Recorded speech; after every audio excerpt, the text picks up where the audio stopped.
Hi, I'm Theo Gogoli. I'm the product manager here at Aether Labs, and I'm here to talk about the Aether Developer Kit that I've got here in my hands. So as you can see, it's got two optics, each with a micro display behind it so that I can see images in 3D. It has a depth sensor as well. And overall, it's a fairly compact pair of glasses, which we did so that you would have a very lightweight unit on your head. All the heavy stuff, the battery, the processor, is in this external box that you can have in your wallet. It also has convenient ports for debugging like HDMI and USB and audio analog output.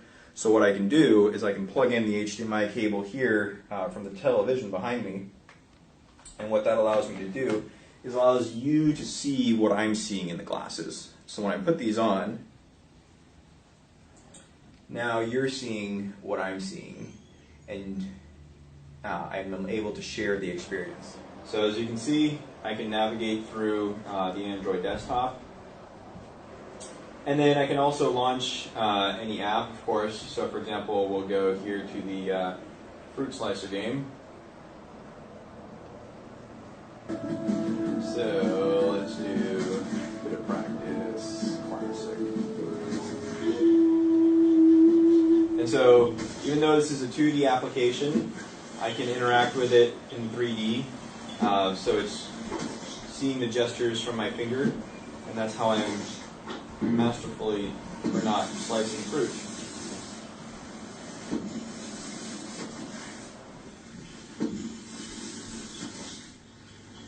So stopping in there, oops, my finger takes me back. So I can use any app here. For example, I can use the calculator. I can do 66 divided by 2 should give me 33. Not very needed to do that calculation, but just kind of shows you the interaction that I can have. So this is Flipboard. I can navigate my Flipboard app just as I would on an Android tablet, except here I'm doing it in the air, and if it weren't for the HDMI cable that's connected to the TV, I would have complete privacy as to what I'm viewing within the applications. So long five finger will take me back. Let's see, what other apps do we have? We have, this one's really cool. This one shows kind of a 3D model of a skeleton. So it takes a bit to load just because it's a complex 3D model. So give it a second. So now here I have this model that I can move around in 3D space of this skeleton. I can even zoom in and get a closer look at the inside of his head, the inside of the rib cage, and of course I can zoom back out and make him small again. So that really kind of shows you the type of interaction and also the accuracy of your finger tracking that we're doing. So you have very fine control over this 3D model with your finger in space. So we'll go back. Another one of the big things is our glasses are 3D. So in addition to all the 2D applications that we're showing here, we can also have 3D applications. So this one is going to look a bit different on the TV because it's showing the 3D displays. So to see in 3D, each eye has a separate display showing slightly different things. So what you see on the left half is what my left eye is seeing, what you see on the right half is what my right eye is seeing. And when I look at it through the glasses, my brain reconstructs the object in 3D. So here I see a heart, so you're seeing two on the TV because it's left and right eye, but in the glasses I only see one 3D model of the heart floating in front of me. And so I can turn it around, and I can examine it.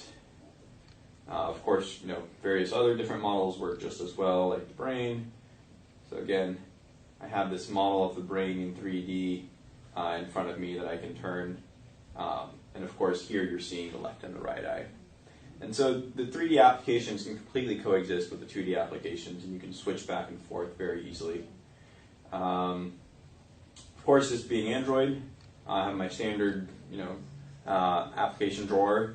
I can go to any application, even the settings, and then I can go through and I can change my, I can check on my Wi-Fi, for example, see all my different Wi-Fi hotspots that I'm connected to, or any other of the standard Android settings or controls that you would normally have. So again, we'll go back to the home screen. Okay, and the final application we wanted to show you guys is remote desktop control of a standard PC. So here we have a laptop running Windows 8, and using the Splashtop application that I have on my developer kit, I can connect to it remotely over Wi-Fi. This is Alan's Windows PC, so I can connect to it and I'll be able to control it just as I would if I had a standard remote desktop software from another PC.